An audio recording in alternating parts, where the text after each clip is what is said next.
नमस्कार दोस्तों, टीचर भी यूट्यूब चैनल में आपका एक बार फिर से बहुत बहुत स्वागत है। आपने अभी तक इस चैनल को सब्सक्राइब नहीं किए हैं तो लाल रंग का बटन दबाकर चैनल को सब्सक्राइब कर ले और बगल के घंटा बजा दे ताकि इस चैनल पर शिक्षक एवं शिक्षा से जुड़ी हर खबर और पत्र प्राप्त हो सके। 81,000 सरकारी स्कूलों के लिए मुख्यमंत्री नीतीश कुमार ने 81,000 सरकारी स्कूलों में भी मनेगा बिहार दिवस। राज्य के सभी 81,000 सरकारी स्कूलों में भी बिहार दिवस मनेगा। शिक्षा विभाग द्वारा हर जिले को 5 लाख और कला संस्कृति विभाग द्वारा हर जिले को 3 लाख रुपए दिए गए हैं। शिक्षा विभाग के अपर मुख्य सचिव दीपक कुमार सिंह तथा कला संस्कृति एवं युवा विभाग के सचिव वंदना प्रेयसी द्वारा तैयारियों की लेकर जिलाधिकारियों को निर्देश दिए गए हैं। जिला स्तर पर बिहार दिवस समारोह का आयोजन 22 एवं 23 मार्च को किया जाएगा। सभी सरकारी स्कूलों का रंग रोगन कंपोजिट ग्रांट की राशि से होगा। 22 मार्च को सभी प्राथमिक, मध्य और उच्च विद्यालय में प्रभात फेरी होगी। प्रभात फेरी के उपरांत विशेष असेंबली होगी जिसमें बिहार गौरव गाना एवं बिहार प्रार्थना गीत गाए सुनाए जाएंगे। जिला मुख्यालयों में विभिन्न विभागों के स्टॉल लगेंगे, प्रदर्शनी लगाई जाएगी। जिला मुख्यालयों में सांस्कृतिक कार्यक्रम होगी जिससे स्थानीय कलाकारों की भागीदारी होगी। जिला मुख्यालयों में व्यंजन मेले भी लगेंगे जिन शिक्षा के कला जत्था के कलाकार सभी प्रस्तुतियां देंगे। पर्यटन विभाग द्वारा बच्चों को ऐतिहासिक एवं सांस्कृतिक स्थलों के भ्रमण कराए जाएंगे। राष्ट्रीय खेल स्तर पर विज्ञान एवं कला में विशिष्ट स्थान प्राप्त करने वाले बच्चों को सम्मानित भी किया जाएगा। मुख्यमंत्री ने लगाई शिक्षा मंत्री चंद्रशेखर की क्लास, कैबिनेट की बात सार्वजनिक करना संवैधानिक प्रावधानों का उल्लंघन। नीतीश कुमार ने कहा कि बुधवार को शिक्षा मंत्री चंद्रशेखर को जमकर क्लास ली। विधानसभा में राज्यपाल के अभिभाषण पर बोलते हुए सीएम नीतीश कुमार ने शिक्षा मंत्री चंद्रशेखर की तरफ इशारा करते हुए कहा कि ये कैबिनेट की बात भी मीडिया को बता देते हैं। सीएम नीतीश कुमार ने कहा कि कैबिनेट से भेजे जाने की बात सार्वजनिक नहीं किया जाता। कैबिनेट में जो कुछ होता है उसके बारे में बाहर बात नहीं की जाती है। कैबिनेट में जब पास हो जाता है तब ऐलान होता है। संविधान में इसका प्रावधान है। लेकिन हम अखबार में देखें कि शिक्षा मंत्री चंद्रशेखर के हवाले से खबर छपी थी। कैबिनेट से पहले अखबार में छपने लगा कि प्रस्ताव भेज दिया गया है। यह गलत है। दरअसल कुछ दिन पहले शिक्षा मंत्री चंद्रशेखर ने ट्वीट कर कहा था कि 7वें चरण की बहाली को लेकर नियमावली पर हमने दस्तखत कर दिया है, अब उसे कैबिनेट में भेजा जा रहा है। शिक्षा मंत्री के इस ऐलान के बाद अगली कैबिनेट में शिक्षक नियोजन नियमावली पर मुहर नहीं लगी। विधानसभा में नीतीश कुमार ने कहा कि हर दिन अखबार में देख रहे हैं कि शिक्षा मंत्री ने प्रस्ताव भेज दिया है। हमको पता ही नहीं था, कैबिनेट में अभी तक आया ही नहीं था, लेकिन अखबार में छप गया कि शिक्षा मंत्री ने कह दिया कि भेजे हैं। शिक्षा मंत्री ने अखबार में छपवा दिया कि शिक्षक नियुक्ति की नियमावली बनाने का प्रस्ताव हमने भेज दिया है। पता लगते रहा लेकिन कैबिनेट में कोई प्रस्ताव आया ही नहीं था। अखबार में यह भी छपा कि शिक्षा मंत्री चाहते थे कि शिक्षक नियुक्ति का प्रस्ताव कैबिनेट से पास हो, लेकिन सरकार ने पास नहीं किया, जबकि ऐसा कोई प्रस्ताव सरकार के पास आया ही नहीं है। नीतीश कुमार ने सदन में भी शिक्षा मंत्री को संविधान का ज्ञान देते हुए कहा कि एक चीज बता रहे हैं, खराब मत मानिएगा। आपका आ गया था कि कोई चीज भेजे हैं।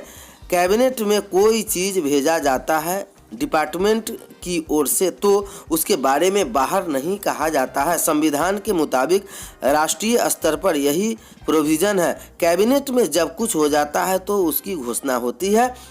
बिहार के शिक्षा मंत्री ने फरवरी महीने में 2 दफे शिक्षक नियुक्ति के नियमावली की घोषणा ट्विटर पर कहा था। पिछले 3 फरवरी को उन्होंने ट्वीट करके कहा था कि जल्द 7वें चरण का नियुक्ति होने जा रही है। वर्ष 2023 नियुक्ति का वर्ष होने वाला, कोई अभ्यर्थी घबराए नहीं। महीना भर के अंदर नियोजन नियमावली आपके बीच आ जाएगा। सारी मेधा सूची योग्यता और शिक्षक पात्रता परीक्षा के आधार पर बनेगी और जिला प्रशासन के नेतृत्व में बहाली होगी। पहले 90,000 इकाई थी, अब 38 जिलों में नियुक्ति पत्र का बंटवारा होगा। किसी गड़बड़ी को कोई गुंजाइश नहीं है। सतीश चंद्र झा के प्रशासन निर्देशक का प्रभार, शिक्षा विभाग के विशेष सचिव सतीश चंद्र झा को विभाग के प्रशासन निर्देशक का प्रभार दिया गया है। दरअसल शिक्षा विभाग के प्रशासन निर्देशक सुबोध कुमार चौधरी नागालैंड गए हैं। उन्होंने नागालैंड विधानसभा चुनाव में मतगणना प्रेक्षक बनाया गया है। उनके लौटने तक शिक्षा विभाग के विशेष सचिव सतीश चंद्र झा प्रशासन निर्देशक का कार्यभार देखेंगे। इधर बकायों का होगा भुगतान। डीईओ जिला शिक्षा पदाधिकारी अमित कुमार के आश्वासन समग्र शिक्षा के शिक्षकों को बकायों का भुगतान चालू मार्च माह में चरणबद्ध तरीके से किया जाएगा। यह आश्वासन उन्होंने टीईटी एसटीईटी उत्तीर्ण नियोजित शिक्षक संघ गोपगुट के जिला संयोजक चंदन पटेल को दिया है।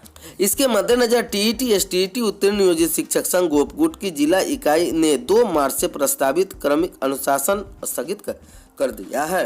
अब अनशन स्थगित हो गई है। अगली खबर आ रही है, आवासीय विद्यालय के बच्चों को भी मिलेगी सभी सुख सुविधाएं। अति पिछड़ा वर्ग कल्याण विभाग द्वारा अनुसूचित जाति अनुसूचित जनजाति कल्याण विभाग के आवासीय विद्यालयों के छात्र छात्राओं को भी शिक्षा विभाग की सभी सुविधाएं मिलेंगी। पिछड़ा वर्ग एवं अति पिछड़ा वर्ग कल्याण विभाग तथा अनुसूचित जाति एवं जनजाति कल्याण विभाग द्वारा क्रमशः राज्य के पिछड़ा वर्ग एवं अति पिछड़ा वर्ग तथा अनुसूचित जाति एवं अनुसूचित जनजाति के छात्र छात्राओं के लिए विशेष पहल के तहत आवासीय विद्यालय संचालित किए जा रहे हैं। इन विद्यालयों में पढ़ने वाले बच्चों को निःशुल्क एवं आवश्यक शिक्षा का अधिकार अधिनियम के साथ साथ अनेक योजनाओं का लाभ प्राप्त हो रहा था। इन आवासीय विद्यालयों में अध्ययनरत छात्र छात्राओं को राज्य स्तर पर एवं जिला स्तर पर बेहतर समन्वय नहीं होने के कारण अनेक विशेष पहल स्मार्ट क्लासेज एलोट से बिहार उन्नयन आईसीटी स्कूल योजना ओलंपियाड सहित अन्य गैर शैक्षणिक गतिविधि तथा राज्य व राष्ट्रीय स्तर पर खेलकूद योगा अभ्यास ताइक्वांडो आदि के बच्चों को भागीदारी सुनिश्चित नहीं हो पाती थी। इस संबंध में छात्र छात्राओं के शिक्षा मंत्री प्रोफेसर चंद्रशेखर ने से मिलकर अपनी वेदना प्रकट की। शिक्षा विभाग तथा पिछड़ा वर्ग के अति पिछड़ा वर्ग कल्याण विभाग के संयुक्त पहल के पश्चात इन आवासीय विद्यालयों के छात्र छात्राओं को भी केंद्र एवं राज्य सरकार के द्वारा चलाई जा रही है योजना एवं राज्य सरकार की नीति के अधीन चलाए जा रहे कार्यक्रमों का लाभ देने के संबंध में सैद्धांतिक सहमति दी गई। इससे इन आवासीय विद्यालयों में अध्ययनरत छात्र छात्राओं को भी शिक्षा विभाग के अंतर्गत विद्यालयों में मिलने वाली सुविधा के समरूप सुविधा मिल सकेगी। दोनों विभागों के बीच राज्य स्तरीय एवं जिला स्तरीय समन्वय समिति गठित करने के बाद बच्चों को शिक्षा विभाग के लिए सभी योजनाओं का लाभ निश्चित समय पर मिल सके, इसके लिए छात्र छात्राओं के बीच खुशी की वातावरण दौड़ चुकी है। प्रारंभिक शिक्षकों की नियुक्ति में 17 से होगी काउंसलिंग, 15 तक जारी होगी अंतिम मेधा सूची, 25 से 28 तक बटेगी नियुक्ति पत्र। प्रमाण पत्रों का सत्यापन 31 जुलाई तक होगी। राज्य में प्रारंभिक शिक्षकों की नियुक्ति के लिए जिन नियोजन इकाइयों के काउंसलिंग नहीं हो पाई थी उन नियोजन इकाइयों में 17 मार्च से काउंसलिंग होगी। काउंसलिंग का शेड्यूल शिक्षा विभाग ने बुधवार को जारी किया। इसके मुताबिक काउंसलिंग पूर्ण नहीं करने वाले नियोजन इकाइयों के लिए यह आवश्यक होगा कि 10 मार्च तक मेधा सूची संबंधित जिले के एवं एनआईसी की वेबसाइट पर अपलोड करें। उस पर आपत्ति लेने और उसका निराकरण करने के बाद 15 मार्च तक अंतिम मेधा सूची प्रकाशित होगी। नगर एवं प्रखंड नियोजन